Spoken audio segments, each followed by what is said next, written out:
Hi, hello. This is Let's Talk About Myths, baby. And I am Liv, the woman who cannot be brief anymore, no matter how hard she tries.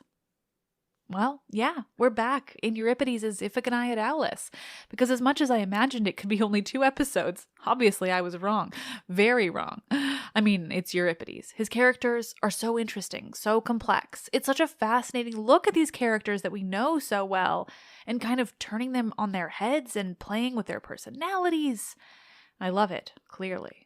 But before we get back into these final tragic moments of Iphigenia's life and the world's most obnoxious version of Achilles, just another reminder about the live stream show that I am doing from Athens with Ancient History Fangirl. On September 12th at 12 p.m. Eastern, I will be live streaming a moment via Moment House in Athens with Ancient History Fangirl. It's really pretty fucking exciting. Jen and Jenny of Ancient History Fangirl and I will be meeting up in Athens and putting on a live stream of our favorite Patreon series, Drunk Myths. Granted, we're not getting too drunk because this shit is live, but we will have some Greek wine in hand to tell the myth of Athens' mythological founding and those early snake people. There's a lot of good shit in this myth, and you can listen to us ramble on about it with a view of the Parthenon in the distance. That's right, a view of the Parthenon. You don't want to miss it.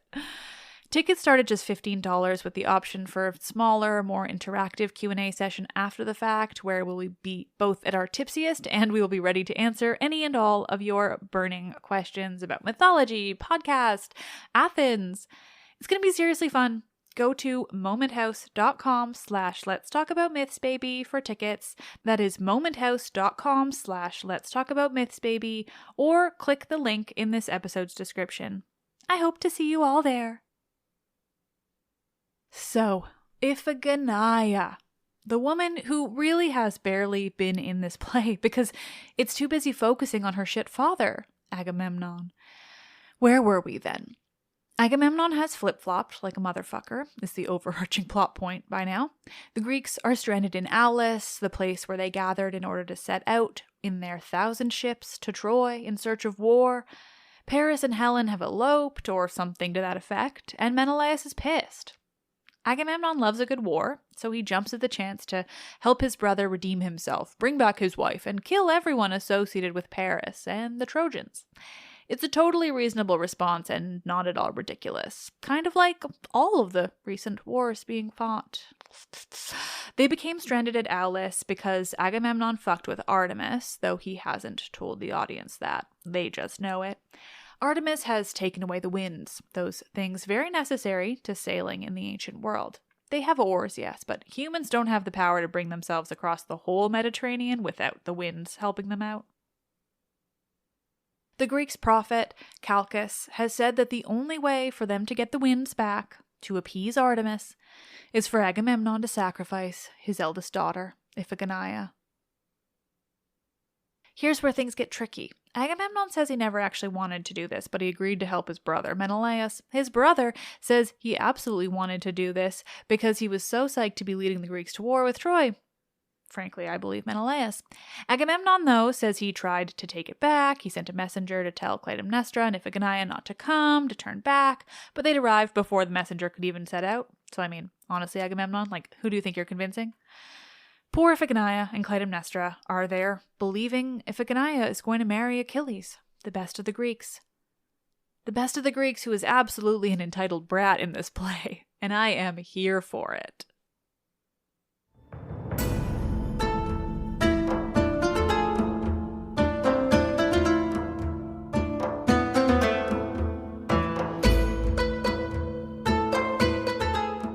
This is episode 140. Death is bad. The anger of Clytemnestra and the strength of Iphigenia.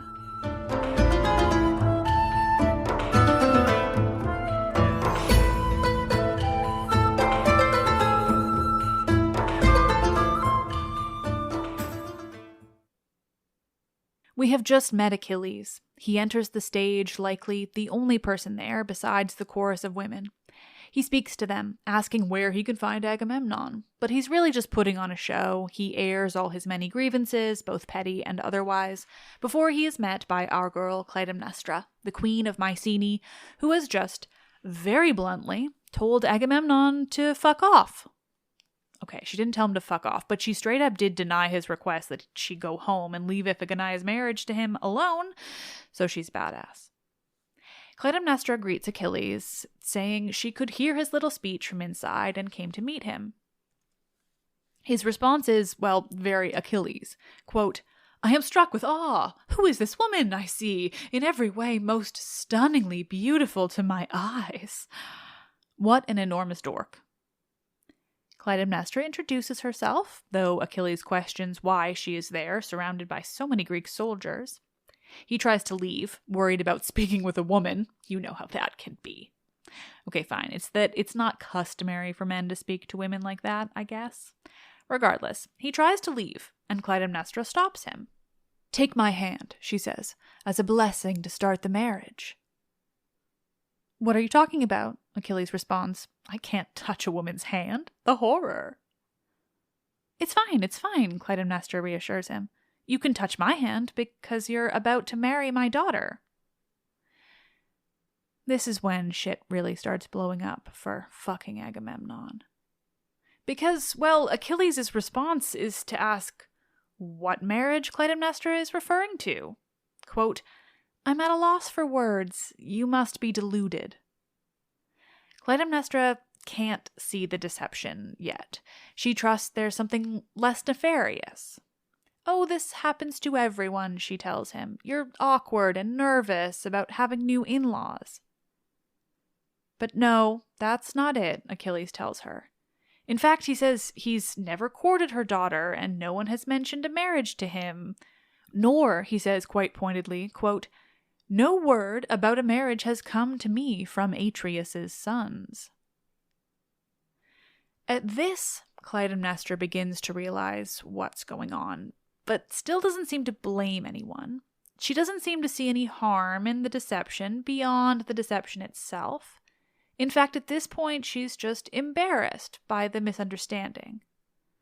Achilles, too, isn't that concerned. He says someone must be playing tricks on them, but that they shouldn't worry. Clytemnestra goes to leave him then, embarrassed and deeply awkward. Very cringe, though not yet full-on worrisome. Though Clytemnestra desperately wants out of this very awkward situation, before she can leave the stage, they're both addressed by the old man from before, the old man who attempted to bring the message to Iphigenia, but was too late. The man is very sketchy, very cagey. He asks the pair if they're alone out there, determining whether he can speak openly. We learn that while he was doing that job for Agamemnon, his allegiances lie with Clytemnestra. He's an enslaved man who was with her in her home in Sparta before she married Agamemnon, and thus, if it's one or the other, the man is siding with Clytemnestra. He tells them, quote, "Your daughter. Her father is planning to kill her."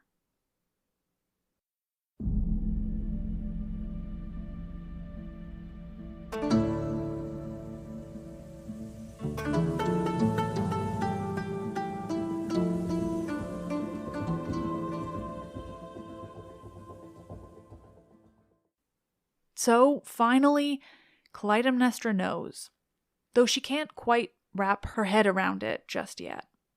The old man has told Clytemnestra Agamemnon's plan, that he intends to murder Iphigenia, to cut her pale throat. Clytemnestra can't believe it, can't understand why her husband would consider such a thing. She worries he's lost his mind, that he isn't well. The man, though, tells her that Agamemnon has lost his mind, but only when it comes to their daughter, and that he is in his right mind in all other ways. The man tells her why, that Calchas the prophet has told Agamemnon that they must sacrifice Iphigenia in order to sail to Troy, that without that they won't be able to go in search of Helen, that they won't be able to avenge the slight on Menelaus. Now, this is when I remind you that Helen is not only Menelaus' wife, and thus not only Clytemnestra's sister-in-law, but her blood sister. But if you think that means Clytemnestra might be the only one in this play not to express outright hatred of Helen, well, we'll get there. First, she lays it out bluntly. Quote, Iphigenia's life is the price for the return of Helen? It's true, she's assured. That is the plan. That is why she's there. The man tells her about the deception, that the marriage was all to convince Clytemnestra to bring Iphigenia to Aulis, to allow her daughter to travel there in order to be sacrificed. The idea of a marriage between two powerful families, of a young woman marrying the best of the Greeks, the hot one, is all in vain, all just to lure her to her untimely and horrific death. But how does the man know all this? Clytemnestra asks. So he explains it all. He tells her that when Agamemnon was briefly in his right mind, he decided that he did not want to sacrifice their daughter, and that he sent the man off with the letter to bring it to Clytemnestra and prevent the whole mess from happening. So how did it happen that I didn't get this letter? She asks. Menelaus, he tells her bluntly. Quote, Menelaus, the cause of all our woes, tore it from my hand. The way we get all of these different interpretations on the actions of both Menelaus and Agamemnon is fascinating. It feels to me that Euripides is really playing with the idea of unreliable characters. Who do we believe? Agamemnon tells us one thing, Menelaus tells the opposite. This man heard his story primarily from Agamemnon and only experienced Menelaus trying to keep the plan in place, but not the Menelaus who, so shortly after, came around and determined that maybe it wasn't worth it to kill Iphigenia. This play is, at its core, a story of misunderstandings and misreadings of situations and emotions and motivations. Who and what should we believe?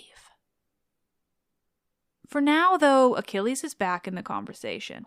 Interestingly, the two translations I'm working off of each seem to cast Achilles in different lights. The Coleridge, the older translation, translates Achilles' response to Clytemnestra as much more about him and his concerns. She asks him, essentially, if he's heard all of this news. It's a moment of really, why the fuck haven't you chimed in, Achilles? Hearing that Agamemnon plans to kill this young woman and that he used Achilles' name to lure her there. The Coleridge translation says he replies, quote, I have been listening to your suffering, and I do not bear my own lightly. Meanwhile, the much more recent translation that I'm quoting from in this episode otherwise, the Luschnig translation, translates his response to, quote, I do hear your troubles and am upset over my part in them. I try not to focus on translation differences too often. It can get a bit too in the weeds and take away from the story. But this one is just particularly interesting. Achilles is less obnoxious here. He's kinder.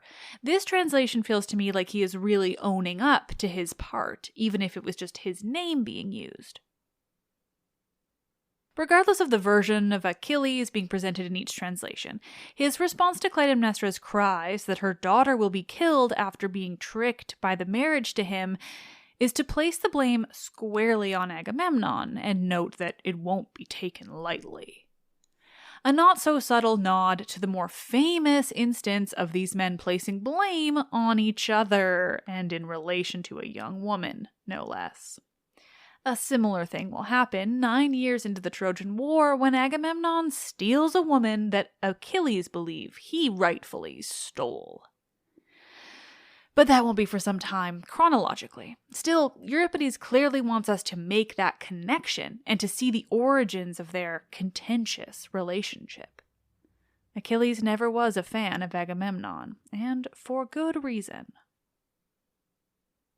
At this point, Clytemnestra is panicking. She's at a complete loss, her emotions and fears are running wild, and she has no idea what she can do to prevent Agamemnon horrifically murdering their daughter, all in the name of her own sister. She falls at Achilles' feet, grabbing hold of him and begging for his help. She has no pride left. She tells him she will do anything to save her daughter. Quote, I put a crown on her head and brought her here to be married, and now I am leading her to slaughter.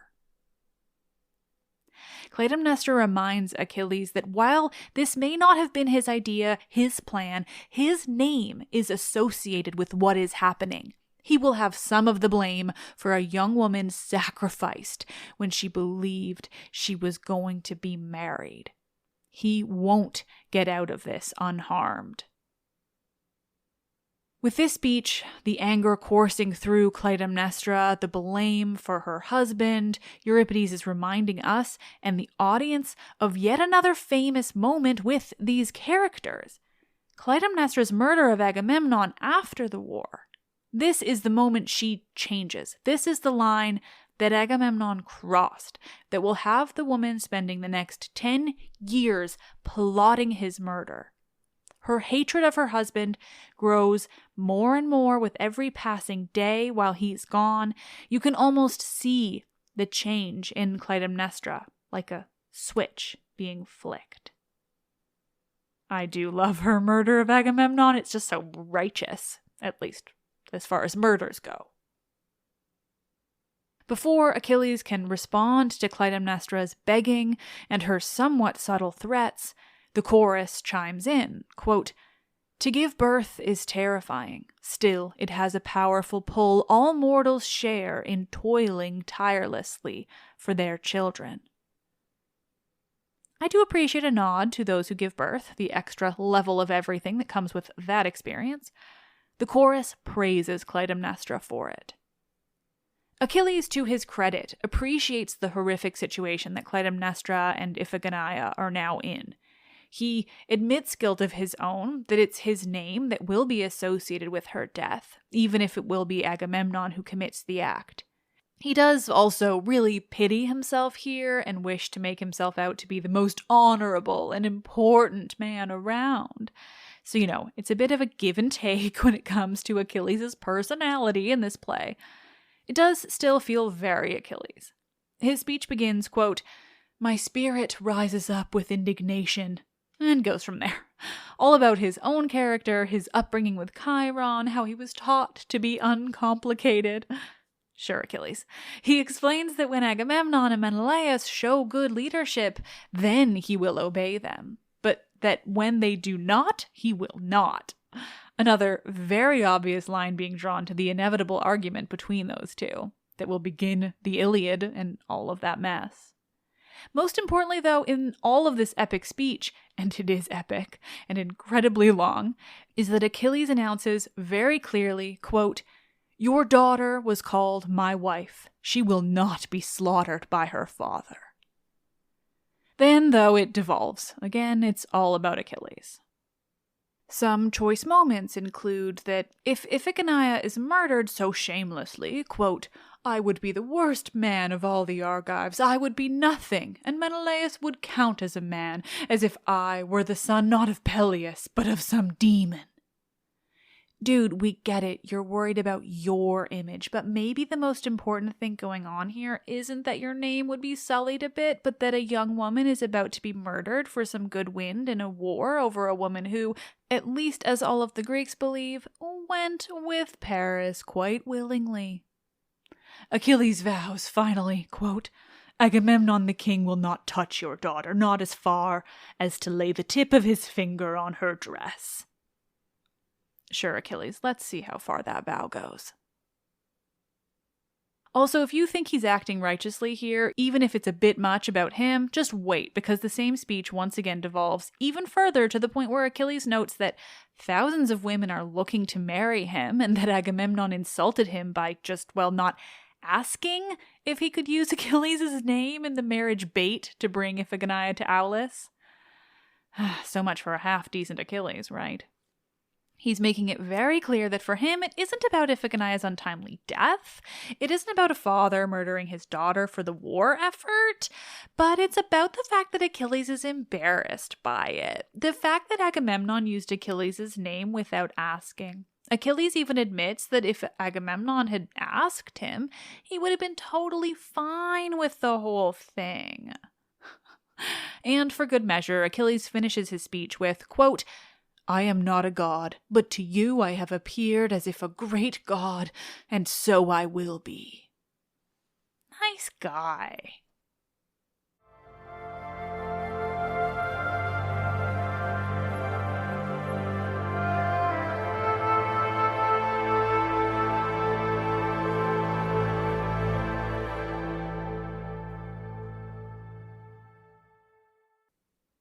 I find it really fascinating to watch specifically how Euripides lays the groundwork for all the epics and plays that have come before him. He even wrote this play's pseudo-sequel, Iphigenia among the Taurians, before this one. So with Aulis, it feels as though he's trying to connect it with everything that took place, along with, and we'll get to this, maybe connecting it to his own sequel that he'd written long before. He's laying out the shit characters of Agamemnon and Menelaus, the deceptive nature of both men. He's laying out the unbelievable ego of Achilles and everything that comes with that. He's laying out Clytemnestra's fury, her righteous anger at her husband. He's laying out the trouble between Achilles and the brothers, how their relationship, as it begins here, will turn into what it is as the Iliad begins. One where a slight by Agamemnon will cause Achilles to give up the war effort entirely until he's satisfied that he's no longer been embarrassed or shamed by Agamemnon. Euripides wants this play to be aligned with every bit of literature, and I love it. With this news from Achilles that he will save Iphigenia from her father, Clytemnestra is thankful and relieved. She ignores the bit about Achilles being fine with it if Agamemnon had only asked, because how could she not? And she gets straight to thanking him for his help, for his kindness. With this confirmed that Achilles will do his best to help Clytemnestra and to prevent Iphigenia's murder, they begin to plan. Achilles' initial idea for this is, get ready for it because it's brilliant and brave. Achilles' first idea for how to save Iphigenia is for Clytemnestra to beg her husband not to murder their daughter. What an idea! How could anyone have come up with such a brilliant plan? Oh, Achilles, best of the Greeks indeed. Clytemnestra hesitates. She knows her husband and knows how difficult this would be, if not impossible, but what is she to do? Achilles is now her only hope, and his idea is this. So she agrees, but wants clarification for where she will find him if Agamemnon refuses. Where can she and Iphigenia find Achilles so that he can provide them with safety like he promised? Well, he tells her, don't look for us, we'll find you. Very reassuring indeed. Putting their so-called plan into action, both Achilles and Clytemnestra leave the stage, leaving behind the chorus to transition the audience and remind them of how they got to that place.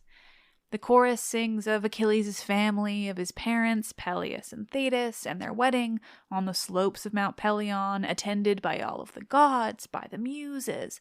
They sing to make this wedding sound beautiful, to make the marriage of Peleus and Thetis sound beautiful. In truth, Thetis wanted nothing to do with Peleus. She was forced to marry him by Zeus. They were not happy, not much of a couple at all. Beyond having Achilles, Thetis spent most of her time away from Peleus in the sea with her fellow Nereids. The only thing she loves about that relationship is Achilles. But the chorus doesn't sing of that. They sing of love and beauty and the loveliness of the wedding. They sing of Chiron, the centaur, who would raise Achilles. Their song, though, takes a turn. It becomes dark as they sing next of Iphigenia and her fate, that she will be crowned like a heifer, the sacrificial animal, quote, making your mortal throat stream blood. And they sing of the gods and the godless. Godlessness holds sway now. Goodness is cast aside by mortal men. Lawlessness tramps down the laws. There is no effort common among men to avoid the gods' envy.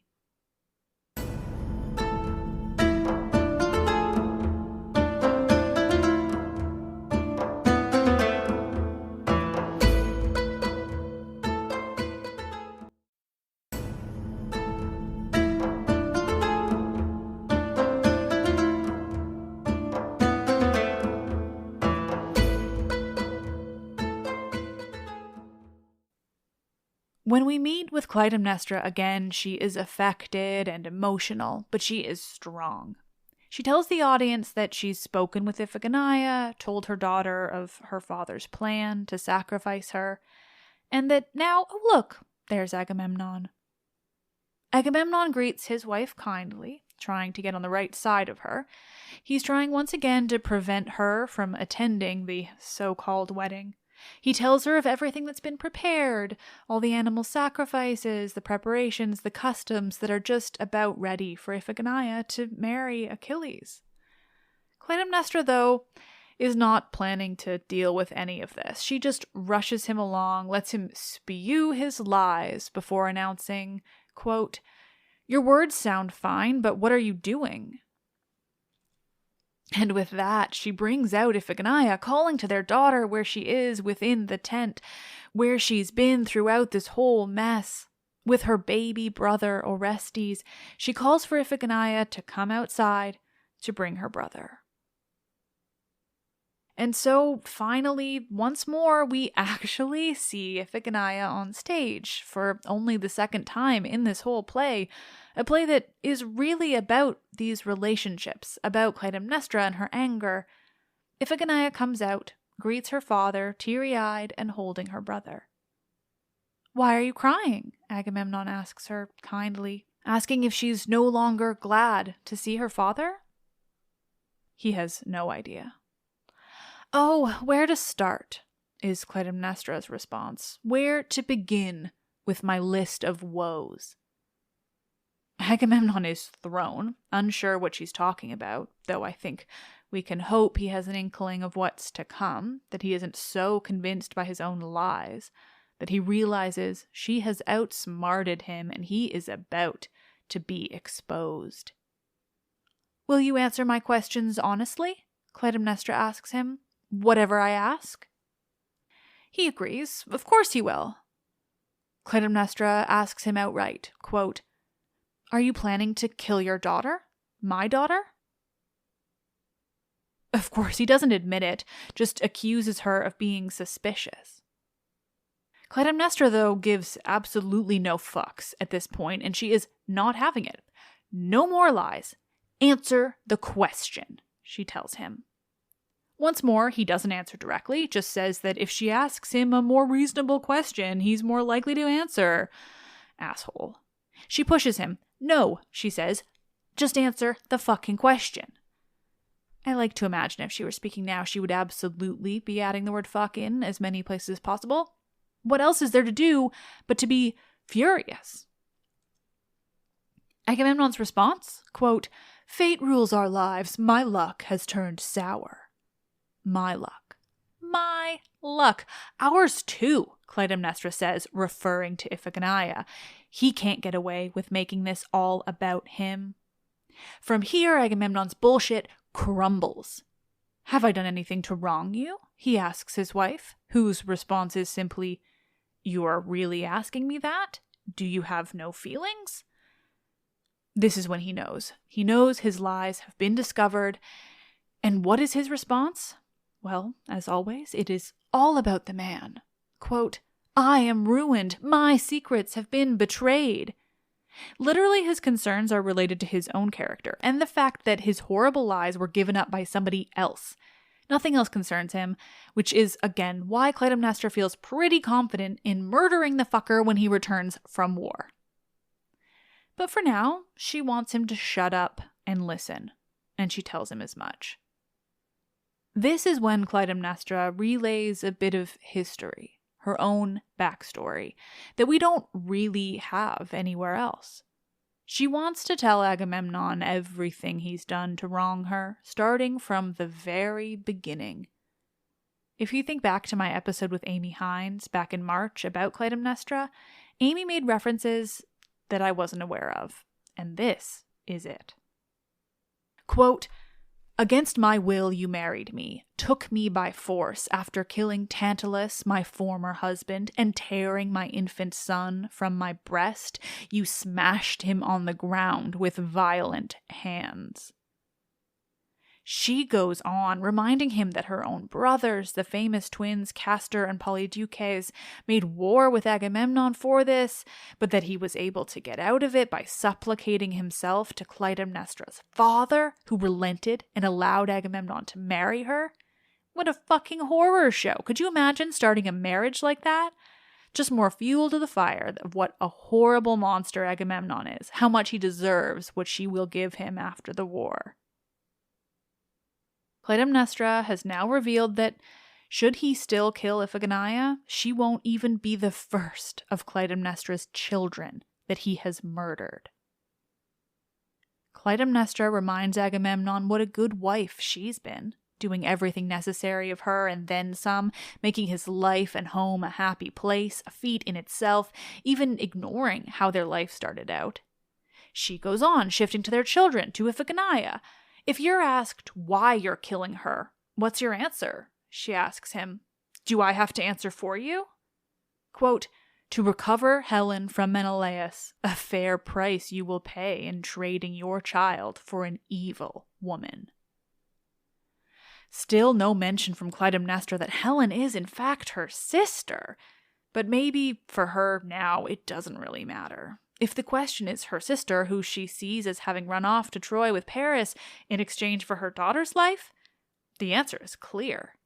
Still, even with Clytemnestra, there is an obvious demonizing of Helen going on. Everyone hates her, everyone blames her for the situation. She is loathed across the board. Not a new feeling towards that woman in particular, but it is interesting here, and especially because Euripides has written sympathetic Helens in previous plays. He seems to be really channeling the Greek understanding from back then in this play, that it really is all her fault. From here, Clytemnestra is just spewing her very valid emotions at Agamemnon. She speaks of how she will feel after her daughter has been sacrificed, how she will feel seeing her empty bed, seeing her other daughters, Electra and Chrysothemis, without their sister. She speaks of how she will feel about Agamemnon while he is away at war, how she will blame him, how she will still speak to Iphigenia after she's gone, speaking of how her father killed her. She goes on and on. It's beautiful and sad and dark as hell. It's angry and righteous and powerful. Clytemnestra is a powerhouse in most interpretations of her. She's absolutely a favorite of mine across the board. But here we get such a powerful motherly speech. It's maternal and personal and deeply, deeply tragic. She asks him what prayers he will make as he cuts his daughter's throat, what prayers he will make for himself while he's away. Quote, "What good will you pray for when you kill your child? A homecoming as deadly as when you set out from home?" She's almost threatening him outright, though he has no idea. We do, though, and the audience does. We know what she does when he returns home, how she lays out the literal red carpet, draws him a nice, warm, welcoming bath before she and his arch-enemy Aegisthus viciously stab him to death, turning his bathwater a deep blood red. The more I read of her speech, the more I wish I could just read it to you outright. It's really something. It means so much. She is biting, spitting hatred at him, saying he should have asked all the other Greeks to come together to decide who was sacrificed, that they should have left it up to chance, whose daughter had to die, or that it should be Menelaus who kills his daughter, Hermione, in return for her mother, who actually has a part to play in all of this, unlike Iphigenia. She goes on and on before finally finishing her speech with a plea. Do not kill our daughter. And this incredible speech by Clytemnestra, a powerful woman in this play with some of the most important and powerful lines, is followed by another. Iphigenia gets her own speech, gets to voice her own feelings on the horror show she's found herself in because of her absolute shit father. Quote, "Do not kill me before my time." She speaks of wishing she could sing like Orpheus, that if she could convince the world around her to bend to her will with song, that's what she would do. But since she can't, she will resort to pleas with her father, to tears, to wrapping her arms around his knees in supplication, begging to be allowed to live. Quote, "I was the first to call you father, you to call me child. I first sat on your knees and we exchanged sweet gestures of affection." She's trying to pull his heartstrings to remind him that he is a father first, that she is his firstborn, his eldest child, the one he first bonded with. She speaks of a conversation they had when he asked her about her future, when she would marry a loving husband, and what their relationship would be. She says she remembers these words of his, but that he's forgotten them and wants to kill her instead. She begs him not to do it, calling upon his ancestry for them and for her mother. "Do not kill me," she pleads.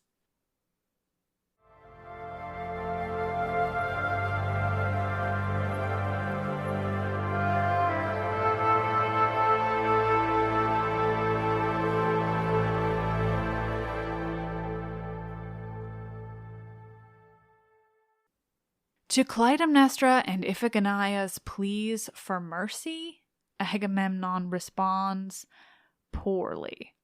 He says that he feels bad about it, that they can't understand how he suffers over it, but that he just has to do it. He can't get out of the sacrifice of his own daughter. He has so much to say about the Greeks amassed there at Aulis, how they need to go to war, how they need to teach the Trojans a lesson about stealing other men's wives. This explodes into the suggestion that if they don't go to war, then Troy will come to them, that all the daughters of Greece will be taken over, will be raped by the men of Troy. He goes on, and all of this is a stretch. It's near impossible to see how any of this reaction is actually logical, especially when one sees how the Trojan War panned out. The Trojans weren't going to come for the Greeks, they only defended themselves, and the Greeks laid waste to them. It just isn't the same, and Euripides knows that and is making that same point.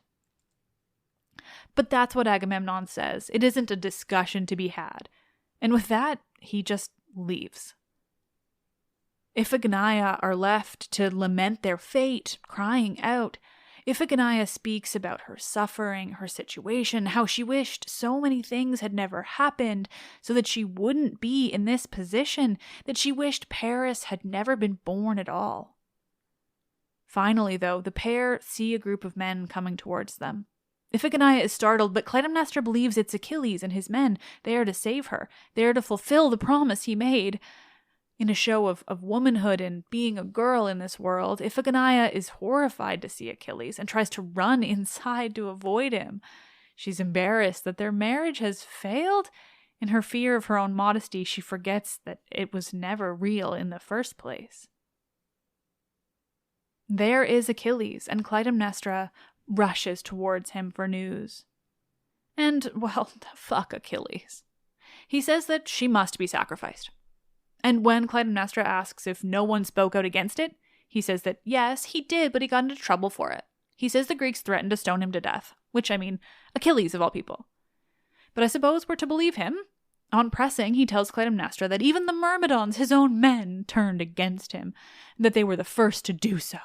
He says he tried, that he said they couldn't kill his future wife, that she'd been promised to him by her father. But none of it worked, though he says he will still defend Clytemnestra and Iphigenia. So fine, I guess I feel a tiny bit bad for being so judgmental of him, but it's his fault for otherwise being such an enormous dink. He's willing to protect them, and he has the men to help him. But he says there is a group of 10,000 Greeks on their way now, with Odysseus leading them to remove Iphigenia so that she may be sacrificed. He is not my main man in this play. Odysseus is described so horrifically as Achilles saying that he will, quote, drag her by her yellow hair. Listening to all of this, though, Iphigenia makes a decision. She stops Achilles and her mother and explains that she doesn't want it to be like this, that they should be grateful for Achilles' help, but that it isn't worth all of it. It isn't worth going up against the entire Greek army. She says that she will go willingly, that she will allow herself to be sacrificed for the better good, for the good of Greece, for all the bullshit reasons that Agamemnon spewed at her, that maybe we're supposed to believe. Her speech is beautiful and eloquent and extensive, but it makes the simple point. She'll give herself up for the good of Greece, of her family, for the good of everyone. Sacrifice my body, she says, quote, take Troy, that is my memorial for ages yet to come. And this incredible speech, this powerful speech that's meant to be spoken from a young woman facing her own unexpected, tragic, and deeply personal death, this eloquent and moving speech by Iphigenia about sacrificing it all, convinces Achilles that, oh damn, it actually could have been pretty cool to be married to her. Too bad she's about to be sacrificed. To his credit, Achilles does offer, quote, look, I still want to help you and take you home as my bride. He says that he feels very sorry that she has to die, and he's grieved that he can't save her simply by fighting all the Greeks. He finishes with a line that is translated so Achilles-like. Quote, think about it. Death is bad. Death is bad, Achilles. Well said, and something you will learn yourself in a few short years. Death is bad. Though moved by his offer, Iphigenia is over it all now. She's decided that her own life isn't worth the trouble of war, and that Helen will cause enough of her own trouble. Iphigenia doesn't want to add to it by allowing Achilles to fight for her, to kill the Greeks there, to have her sacrificed. Achilles hears her and acknowledges her decision, but adds that he will still have his weapons close at hand at the altar where she will be sacrificed, that she might feel differently about her situation when the blade is at her throat. But Iphigenia is unmoved and shifts her attention to her mother. Clytemnestra has been standing, watching, silently crying throughout Iphigenia's speeches as she realizes she won't be able to save her daughter, that the sacrifice is going to happen. The pair have an emotional exchange, with Clytemnestra asking her oldest daughter how she'll tell her sisters, how she will live back in Mycenae without her daughter, with the knowledge of what her husband has done. Iphigenia doesn't want Clytemnestra to mourn her or to blame Agamemnon, to be angry with him. But, well, Clytemnestra isn't going for it, and I do not blame her. It's time. Iphigenia knows the Greeks are on their way to get her, to bring her to the altar. She tells Clytemnestra to stay behind, that she shouldn't see what's going to happen. Clytemnestra can't bear it, though, and she calls out to her daughter, asking her to stay, not to leave. She begs her. It's tragic as all fuck. But Iphigenia has taken on the role of martyr. She is strong in her decision, she is confident, and she feels as though not only is she doing the only necessary thing, but that she is doing the noble and good thing. She addresses the chorus of young women, speaking to them of celebrating the goddess Artemis, asking them to sing a hymn to the goddess for Iphigenia. As she prepares to exit the stage, bound for her sacrifice, she sings of her fate, of the Greeks who will go to sack Troy, of Artemis, the queen, the blessed goddess. She sings of her own sacrificial blood, of her beloved home in Mycenae. The chorus follows, also singing of Iphigenia and her bravery, of the impending war with Troy, the army of the Greeks, of Agamemnon and victory, and, quote, a glorious crown for Greece, glory never to be forgotten.